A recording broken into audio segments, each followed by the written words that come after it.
Alright, so my name is Christian White, and what I'll be talking about is the fiscal policy and the monetary policy. What is fiscal policy? Fiscal policy is the government spending and revenue collection used to influence the economy. In other words, it's pretty much the money that the government uses and collects to influence and better the economy. Who uses the fiscal policy? Well, technically just the government, because it's the government's spending. So there's two different sections of the fiscal policy. Same with the monetary. There's the contractionary and there's the expansionary. So the difference between the two is pretty simple. The contractionary is pretty much whenever you want to decrease the money supply, or you don't want as much money being made or used. And then expansionary is whenever you want to increase the money supply or how much is being used or made. So first, the contractionary. When is contractionary used? Contractionary is used whenever the economy needs to be slowed down, or there's too much money in circulation, or prices are just too high and our dollars are worth less. So they need to fix something so our dollars can be worth more and they don't lose their value. One main way the government uses contractionary fiscal policy is by increasing taxes. By increasing taxes, consumer will have less money to spend, and the government will also hold on to more money in revenues. So that's one way of decreasing the money supply. And then another way is to just decrease the government spending, because if there's less spending in the government, then there's less money in circulation. And then the last way is to create less jobs, because if there's less jobs, then there's less people getting paid, which means there's less money going around in circulation. For the fiscal expansionary policy, when to use it is whenever we don't have enough money, so we need to actually add more into circulation. A couple ways in doing this is pretty much just to decrease the taxes instead of increasing them. By doing this, consumers will have more money to spend, and the government will not hold on to as much money. So there's actually more money in circulation instead of less. And another way is to increase government spending. Pretty much to make more jobs. More jobs equals more money, which means there's more people being able to spend. Cycle continues. Alright, so that's pretty much it for fiscal policy. On to monetary policy. Now, same as fiscal policy, monetary has a contractionary and an expansionary.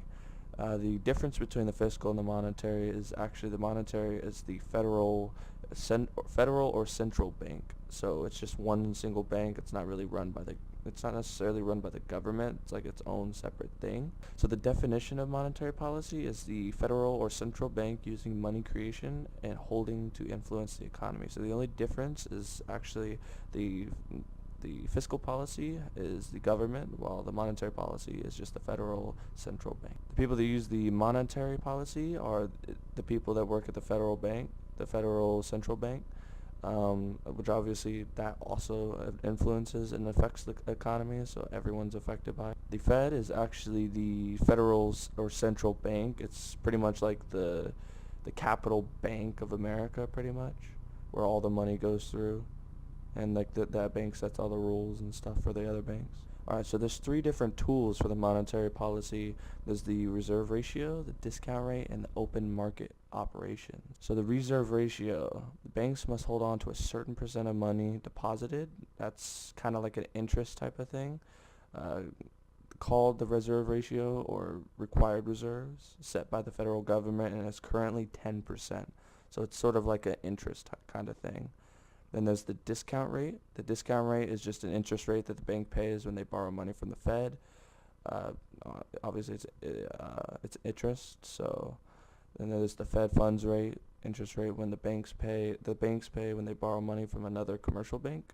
And the Feds set the discount rate about 1 to 2% higher than the Fed's fund rate. So that's a little difference there between the discount and the Fed funds rate. And then there's the open market operations, which is pretty much just buying and selling government bonds and securities in order to alter the money supply, whether it's to increase it or decrease it. So there's buying bonds or security, which pretty much means there's more money in commercial banks. And there's selling bonds or securities, which is less money in commercial banks. And if you don't know what security is pretty much just a certificate that shows ownership or promises of repayment. Right, same as the fiscal policy, monetary has a contractionary and an expansionary, and they're the exact same.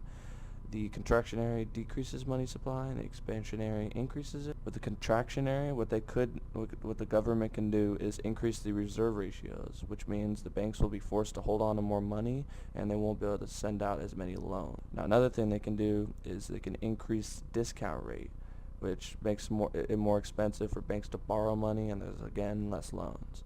And then the last option is to do open market sales, which banks buy securities and bonds from the Fed, which means there's less money in the reserves and again less loans. Alright, so when or why would we use the contractionary monetary policy is when we need to slow down the economy, when it's going too quickly and we just need to pace ourselves so we don't like bankrupt the banks or anything like that. Or there's too much money in circulation, so obviously if there's too much money, money starts losing value. And then prices are also higher and our dollars are worth less. As I said, our dollars are start to lose their value. The expansionary monetary policy is the exact opposite. What the governments do is actually decrease the reserve ratio, which banks will have to hold less money and they'll get more loans.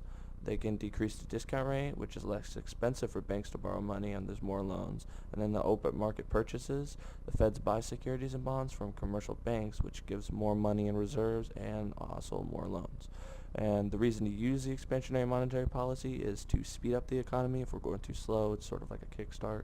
And also there's if we don't have enough money or something, or we're in a recession and the government needs to increase the consumer spending, then they can do that.